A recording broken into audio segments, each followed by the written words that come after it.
لانا چاہتے ہو تو اس کے واسطے سے، اس کے وسیلے سے آؤ گے جس خدا کو یہ سمجھا، جس خدا کو اس نے دیکھا، اس پر ایمان لاؤ، تب خدا پر ایمان ہوگا۔ تو کس طرح کاٹ سکتے ہیں یہ امت محمدیہ سے اس شخص کو جو بنی نوع انسان کا ایک جز ہے؟ اگر وہ چاہے یہ فیصلہ کرے کہ اس پیغام کو سن کر لبیک کہے، تو ہے کون جو رستے میں روک ڈال دے اور کھڑا ہو جائے کہ نہیں، میں نے تمہیں رسول اللہ صلی اللہ علیہ وسلم کی پیروی نہیں کرنے دینا؟ عملاً اس کا نتیجہ ایک اور ملے گا۔ ہر بات جیسا کہ میں نے بیان کیا تھا قرآن کے خلاف جاتی ہے تو ایک برعکس نتیجہ بھی پیدا کر دیتی ہے۔ یہ چاہتے تھے ہمارے حقوق پر قدغن لگانا، ہمارے حقوق کو محدود کرنا، اور نتیجہ یہ نکالا کہ آن حضرت صلی اللہ علیہ وآلہ وسلم کے حقوق پر قدغن لگا دی اور آپ کے حقوق کو محدود کر دیا۔ اگر وہ ہمارے لیے رسول نہیں ہیں تو قرآن تو کہتا ہے بنی نوع انسان کے لیے رسول ہیں۔ اگر وہ احمدیوں کے لیے رسول نہیں ہیں تو حضرت محمد مصطفیٰ صلی اللہ علیہ وآلہ وسلم جن کے لیے بھیجے گئے تھے ان میں سے احمدیوں کو آپ نے نکال کر ایک طرف کر دیا اور حضرت اقدس محمد مصطفیٰ کا دائرہ چھوٹا کر دیا اپنی طرف سے۔ تو دیکھیے قرآن کریم کی نافرمانی تو آپ کو کہیں کبھی نہیں چھوڑے گی۔ حملہ کسی اور جگہ کرنا چاہتے تھے، وار کہیں اور پڑ رہا ہے۔ جیسے بعض لوگ بیمار ہو جاتے ہیں، قدم کسی اور طرف رکھنا چاہتے ہیں، اور طرف پڑ جاتا ہے قدم۔ تو مخبوط الحواس ہو جاتے ہیں وہ لوگ جو قرآن کریم کی تعلیم اور اس کی روح کو چھوڑ کر پھر کوئی اقدام کرنے کی کوشش کرتے ہیں۔ ہر قدم لازماً غلط پڑے گا اگر قرآن تعلیم کو آپ چھوڑ دیں گے تو، اور یہ اس کا نمونہ ہے۔ قرآن کہہ رہا ہے سارے اے بنی نوع انسان تم سب کے لیے رسول ہے اور تم سارے اس کی اطاعت کرو اور اس کی پیروی کرو، اور یہ کہہ رہے ہیں نہیں سب کے لیے رسول نہیں ہے۔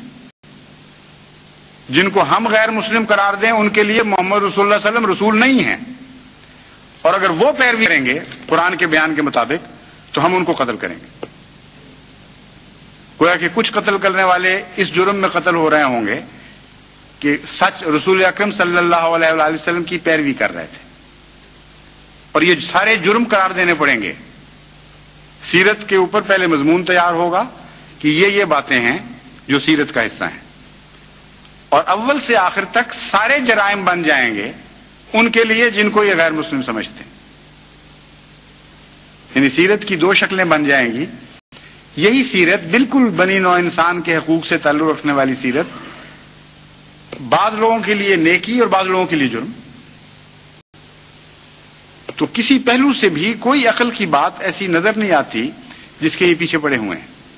تبھی قرآن کریم یہ ایک آیت میں ان لوگوں کے حال کے ذہنوں کا نقشہ کھینچتا ہے، الیسا فیکم رجل الرشید، ایک بھی عقل والا تم میں باقی نہیں رہا۔ کیوں نہیں دیکھے بڑی بڑی کرسیوں پہ بیٹھے ہوئے ہم کر کیا رہے ہیں؟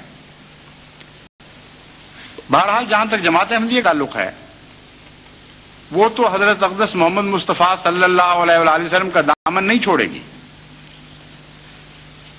اور یہ جو لوگ کہتے ہیں کہ میں بار بار کہتا ہوں بڑی شدت اور قوت کے ساتھ کہ لازماً ہم جیتیں گے، کیوں کہتا ہوں؟ اس لیے کہ اب یہ حضرت اقدس محمد مصطفیٰ صلی اللہ علیہ وسلم پر حملہ کر رہے ہیں اور قرآن پر حملہ کر رہے ہیں۔ جس تعلیم سے ہمیں روکتے ہیں وہ قرآن کی تعلیم ہے، جس سنت سے ہمیں باز رکھنے کی کوشش کر رہے ہیں وہ محمد مصطفیٰ صلی اللہ علیہ وآلہ وسلم کی سنت ہے۔ اور یہ وہ دو ایسی چیزیں ہیں جن کی خدا سب سے زیادہ غیرت رکھتا ہے۔ ناممکن ہے کہ قرآن پر حملہ کرنے دے خدا ان کو اور چھوڑ دے خالی، اور سنت محمد مصطفیٰ صلی اللہ علیہ وآلہ وسلم پر حملہ کرنے دے اور باز پرس نہ فرمائے۔ اس لیے ان کا معاملہ تو اب براہ راست خدا سے ٹکر کا معاملہ بن چکا ہے۔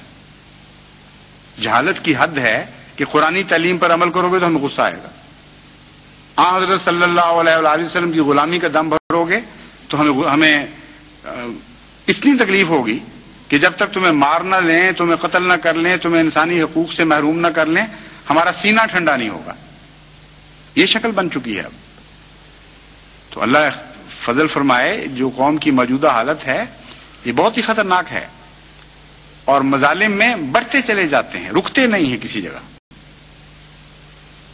مثلا میں نے آپ کو سنایا تھا باجوہ صاحب وغیرہ کا قصہ کہ کس قدر ان پر ظلم ہوا. یعنی بوڑھے بزرگ گھروں میں بیٹھے ہوئے اس جرم میں ان کو پکڑ کے گھروں سے نکالا گیا کہ آپ ایک مولوی کو اغوا کرنے کی کوشش میں شامل تھے. ان کی عمریں دیکھو، ان کے مقام دیکھو، ان کا سابقہ ریکارڈ دیکھو. تمام دنیا کی پولیس میں سے جو جاہل سے جاہل لوگ بھی ہیں وہ بھی ان باتوں کا خیال رکھتے ہیں، لیکن ایک توقع تھی انصاف کی کہ شاید عدالتوں میں انصاف مل جائے. اب ان کی حالت یہ ہے کہ ہائی کورٹ نے کل ضمانت یہ کہہ کر مسترد کی ہے کہ ہمیں حکومت کی طرف سے حکم آیا ہے کہ ہم اس مقدمے کو تم سے لے کر فوجی عدالت میں دینا چاہتے ہیں، اس لیے تم بااختیار ہی نہیں ہو کسی ضمانت کو قبول کرنے.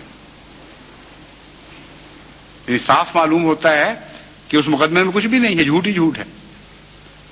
لیکن یہ فیصلہ کر چکے ہیں کہ ہم نے ظلم سے باز نہیں آنا. اس لیے کب تک خدا ان کو ظلم کی اجازت دیتا ہے یہ تو ہم نہیں کہہ سکتے، لیکن ہر قدم سفاکی کی طرف اٹھ رہا ہے یہ ہم کہہ سکتے ہیں. اور کب اللہ تعالیٰ کی طرف سے وہ تقدیر ظاہر ہوگی جو مجرموں کے حق میں ہمیشہ ظاہر ہوا کرتی ہے یہ بھی ہم نہیں کہہ سکتے. لیکن یہ جانتے ہیں کہ جب تک اللہ ہمیں آزمائے گا ہم صبر کا دامن ہاتھ سے نہیں چھوڑیں گے اور مسلمین کہتے ہوئے جان دیں گے، راضی برضا رہتے ہوئے اپنا سب کچھ لٹائیں گے.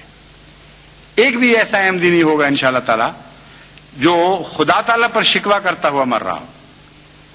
وہ مالک ہے، لہو ملک السماوات والارض، ہم تو اس پر ایمان لائیں. اس لیے جب تک چاہتا ہے اپنے بندوں کو آزمائے گا، ہم انشاءاللہ تعالی غلامی کی ساری شرطیں پوری کریں گے. یہ بات کبھی نہ چھوڑیں اپنے ہاتھ سے. صبر حضرت اقدس محمد مصطفیٰ صلی اللہ علیہ وآلہ وسلم سے سیکھیں، اور جس طرح آپ نے صبر کیا ہے ویسا صبر کریں. اس صبر کے دوران کئی لوگ ہیں جو مظلومی کی حالت میں مرے تھے، کتنے ہی تھے تکلیفیں برداشت نہ کر کے جان دے گئے پیشتر اس کے کہ فتح مکہ ہوتی. امر واقعہ یہ ہے کہ آن حضرت صلی اللہ علیہ وآلہ وسلم کی زندگی کے تقریباً تمام دن ہی صبر میں گزرے ہیں. فتح مکہ کے بعد تو 1 سال صرف آپ زندہ رہے اس دنیا میں اور پھر جلد وصال ہو گیا. اور مدینہ کا دور بھی تو مظلومی تھی کا دور تھا. ادھر سے حملے ہو رہے تھے غیروں کی طرف سے، ادھر سے گھر کے اندر یہودی ریشہ دیوانیاں کرتے تھے، کہیں زہر دیا جاتا تھا، کہیں چکی کے پاٹ پھینکے جاتے تھے اوپر سے، کہیں مسلمان عورتوں کی بےعزتیاں کی جاتی تھیں اور دکھ دیا جاتا تھا حضور صلی اللہ علیہ وسلم کو. تو ساری زندگی دکھوں میں کٹی. آخری جو 1 سال یا 1.5 سال کی زندگی ہے وہ ہے جس کو آپ کہہ سکتے ہیں کہ یہ امن کا دور آیا تھا. لیکن کلیتاً امن کا وہ بھی نہیں تھا، کیونکہ بہت سے بعض غزوے اس کے بعد ہوئے ہیں اور ہر طرف سے بے اطمینانی کی خبریں بھی ملتی تھیں. اسوہ رسول کو اگر آپ سختی سے پکڑ لیں، یعنی بڑی مضبوطی کے ساتھ اس پر کار بند ہو جائیں، تو پھر آپ کا کوئی بگاڑ نہیں سکے گا. ہم میں سے بعض ایسے بھی ہوں گے جو بیچارے فتح کی تمنا لیے ہوئے اس میں سے رخصت ہو جائیں گے، مگر مرتے وقت ان کو راضی برضا رہنا چاہیے. اور ان کی ان نیکیوں کے بدلے، ان کی ان بھلائیوں کے صدقے ایسی نسلیں آنے والی ہیں جو فتح میں آنکھیں کھولیں گی اور وہ سوچ بھی سکیں گی کہ ہمارے ماں باپ نے کیسی کیسی دردناک قربانیاں دی تھیں اس فتح کے لیے.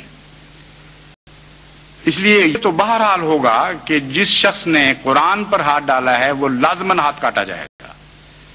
جس نے محمد مصطفیٰ صلی اللہ علیہ وآلہ وسلم کے فیض کو محدود کرنے کی کوشش کی ہے اس کے فیض کے چشمے سوکھیں گے. محمد رسول اللہ صلی اللہ علیہ وسلم کے فیض کے چشمے کو کوئی سکھا نہیں سکتا. اس لیے لازماً ان کے مقدر میں حسرت ناک شکست ہے، اس کے سوا کچھ نہیں. یہ یقین آپ رکھیں، کیونکہ اس کے لیے ساری تاریخ ہمیں بتا رہی ہے کہ ایسا ہی ہوتا ہے، ایسا ہی ہوگا. ہاں چند آدمی بیچارے جو پہ وفات پا جائیں یا ان کے دکھوں کی تاب نہ لا کر جانے دے دیں، ان کا معاملہ ان کے خدا کے ساتھ ہے. میں تو صرف اتنا کہہ سکتا ہوں، ایک سانس بھی مرتے وقت تک احمدی کا ناشکری کا نہیں ہونا چاہیے. راضی برضا رہتے ہوئے، ہنستے ہوئے اپنے رب سے مخاطب کرتے ہوئے جان دے کہ اے خدا میں تیرے بندوں کی طرح رہا، تیرے بندوں کی طرح جان دے رہا ہوں، تو مجھے اپنے بندوں میں لکھ لے اور آج مجھ سے وہ پیار سلوک فرما جس کا تو نے قرآن میں وعدہ دیا تھا کہ اے میرے بندو تم نے بندگی کا حق ادا کر دیا، فادخلی فی عبادی وادخلی جنتی، آؤ اب میرے بندوں کی جنت میں داخل ہو جاؤ جو میری جنت ہے۔